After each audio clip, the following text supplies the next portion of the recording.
Il n'y a que toi qui sois capable de rire après avoir tant pleuré. Que toi, Israël, qui sois capable de passer du sel au miel, de la peine à la joie, de Yom Hazikaron à Yom Ha'atzmaut, en un claquement de doigts. Alors comprends que l'on ne te comprenne pas, Israël. Et ce que l'on ne comprend pas, on le déteste, c'est humain. Ben oui, déjà à ta création, en 1948. Tu as gagné une guerre que l'on t'a déclarée à 1 contre 100, avec une poignée de rescapés de la Shoah. Imagine l'incrédulité et la frustration de la rue arabe que tu as provoquée. Comprends que l'on ne te comprenne pas. En à peine 77 ans, tu envoies des satellites sur la Lune. Tu pleures encore sur un bout de mur. Tu aimes la vie, tu aimes le désert et les vieilles pierres. Tout ton peuple est capable de prier, de pleurer pour un seul de ses soldats. Des inconnus à travers le monde prient pour d'autres inconnus qui sont emprisonnés dans des tunnels à Gaza. Comprends que l'on ne te comprenne pas.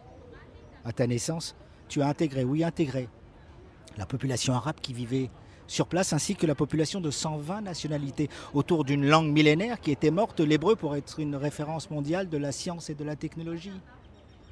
Je comprends que l'on ne te comprenne pas. Et tous ceux qui me disent à moi, va-t'en parce que j'étais là avant, mais je leur réponds que j'ai juste besoin de gratter le sol pour retrouver les vestiges de mes ancêtres. J'étais même là bien avant l'écriture même du Coran. J'étais même là avant les Romains. Alors quoi? Est-ce que je dois rendre Jérusalem aux Italiens? Jérusalem, lieu saint de l'islam, très bien, ma capitale, mais pourquoi Jérusalem ne figure même pas une seule fois dans le Coran des musulmans? Et puis quoi? La sourate 17 du verset 104 qui dit que cette terre appartient aux enfants d'Israël, on en fait quoi? Et tous ces députés arabes, antisionistes de surcroît, qui siègent dans mon parlement, même pas capables de se lever pour une minute de silence pour nos petits bibas, on en fait quoi? Tous ceux qui me disent que je suis un colonisateur sur ma terre, je suis un indigène. On m'a construit une mosquée sur le temple millénaire de Salomon. Et puis quoi? Il y a l'apartheid en Israël? L'apartheid en Israël. Mais allez dire ça aux Sud-Africains qu'il y a l'apartheid en Israël. Eux qui ont vraiment vécu l'apartheid. Séparation dans les bus, séparation dans les écoles, séparation dans les hôpitaux. Mais si Israël était un pays d'apartheid, Israël serait nul en apartheid. Moi qui me fais soigner dans des hôpitaux par des médecins arabes israéliens ou qui me baignent à Tel Aviv à côté de femmes en burkini.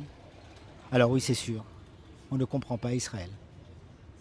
Et ce que l'on ne comprend pas, on le déteste. Oui, parce qu'Israël est un pays oxymorique. On vit ici dans une douce tempête. Et c'est pour ça que je l'aime. Israël. Bon anniversaire Israël.